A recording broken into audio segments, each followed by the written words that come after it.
Salut à tous, j'espère que vous allez tous bien. Je m'appelle Raoul Christophe Biya, journaliste, grand reporter sans frontières. Alors je relance la nouvelle saison de l'œil de Raoul Christophe Biya. L'œil de Raoul Christophe Biya, c'est ce que les autres appellent ailleurs le blog, le podcast, les capsules.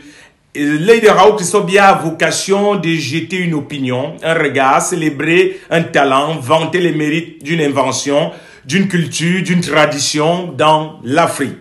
Je vous ai toujours dit, l'Afrique a besoin d'être portée par ses fils. Je suis un Africain, je l'assume. Et je pense que nous avons besoin, nous, qui avons peut-être la parole qui porte, dire un certain nombre de choses avec, on dit souvent, avec notoriété et avec autorité. Et bien, dans le cadre de l'œil de Raoul Christophe Biya, il est question de dénoncer quand c'est pas bien, de célébrer quand c'est bien, de vanter les mérites de ceux qui tirent leur épingle du jeu. Et pour cette nouvelle saison, j'ai choisi de débuter avec un métier qu'on appelle la menuiserie. Vous savez, généralement, dans nos cultures d'aujourd'hui, tout le monde est bureaucrate, tout le monde aime mettre la veste, comme je l'ai mise aujourd'hui, parce qu'on s'est dit que ceux qui mettent la veste sont considérés comme ceux qui ont réussi dans la vie, ce qui est très faux. Il y a beaucoup de personnes qui mettent la veste et se baladent toute la journée dans la ville, s'asseyent dans un restaurant, ne commandent même rien et retournent chez eux le soir. Alors, ceux qui pratiquent le métier de la menuiserie, j'ai rencontré un Camerounais. Il pratique la menuiserie et il en a fait un vrai chef-d'œuvre architectural. Lorsqu'il met ses œuvres, lorsqu'il sculpte et qu'il travaille dans le cadre de son métier, il le fait avec passion, avec abnégation et même avec admiration. Et donc, j'ai difficilement vu quelqu'un qui est fier de dire à qui veut l'entendre, moi, je suis menuisier.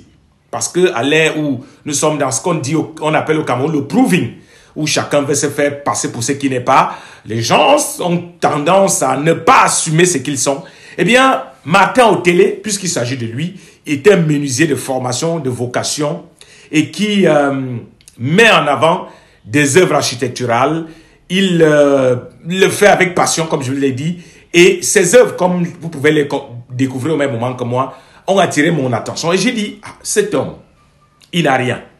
Il n'est que, comme on dit entre guillemets, pauvre petit menuisier. Mais c'est la passion qu'il dégage lorsqu'il pratique son métier qu'il m'a davantage inspiré, moi, à lui faire un podcast. Parce que j'estime qu'aujourd'hui, nous ne célébrons pas, nous ne valorisons pas assez des talents comme ceux-là dans des métiers qu'on considère comme des métiers ancestraux, des métiers classiques comme la menuiserie, comme la maçonnerie. Et puis aujourd'hui, on est plus dans les métiers comme l'informatique, comme ingénieur télécom, ingénieur de son, qui sont des métiers sexy, comme diraient certaines femmes. Mais aujourd'hui, je vous parle de Martin Otellet. Regardez un peu ses œuvres. Il le fait avec passion, avec abnégation. Ce sont des gens qu'il faut encourager. Ce sont des gens qu'il faut mettre en avant. Il n'a rien, mais par souci de valoriser un métier comme celui-là que beaucoup regardent comme un métier, comme un saut métier, comme un métier de ceux qui ont raté leur vie. Je rappelle qu'il y a toute une branche dans ce qu'on appelle l'enseignement technique, dans des écoles de lycées d'enseignement technique, comme on dit au Cameroun. Il y a la menuiserie. Et généralement, les parents ne veulent pas envoyer les enfants là-bas parce qu'ils estiment qu'un menuisier, c'est forcément quelqu'un qu'on va toujours regarder comme un sous-homme. Vous savez, généralement, on dit que les techniciens sont malhonnêtes. Donc, la majorité des parents n'aiment pas que leurs enfants pratiquent un tel métier. Mais Martin Otellet, lui, depuis qu'il est tout petit, il est passionné de menuiserie. Il a tout donné, il a tout misé pour ce métier. Et lorsque je l'ai rencontré, il m'a partagé sa passion. Je lui ai dit, mon frère, le jour où j'aurai le temps, je parlerai de tes œuvres. Et comme vous pouvez les découvrir, elles sont magnifiques. Il fait dans tout. Vous savez, je ne suis pas, moi, spécialiste de ces choses, mais chacun peut découvrir des lits, des coffres-forts, des tables, des bureaux et tout ce qui constitue la menuiserie. On ne peut pas s'en passer parce qu'elle fait partie de notre vie. Je voudrais donc que vous l'encouragiez si vous êtes Camerounais. Même si vous êtes à l'étranger, vous pouvez commander une œuvre de sa part. Il vous la fera. Et je vous laisse simplement célébrer le talent, le génie, l'abnégation, l'application et surtout la persévérance dont il fait montre au quotidien de valoriser un métier qui est considéré comme métier classique, dépassé, usurpé même par certains. Mais lui, il en a fait une œuvre d'art qui mérite d'être saluée. Vous avez les numéros que je mets là, c'est juste pour le lancer aussi. Et vous pouvez le contacter pour qu'il vous confectionne une œuvre d'art comme celle que vous voyez par la menuiserie.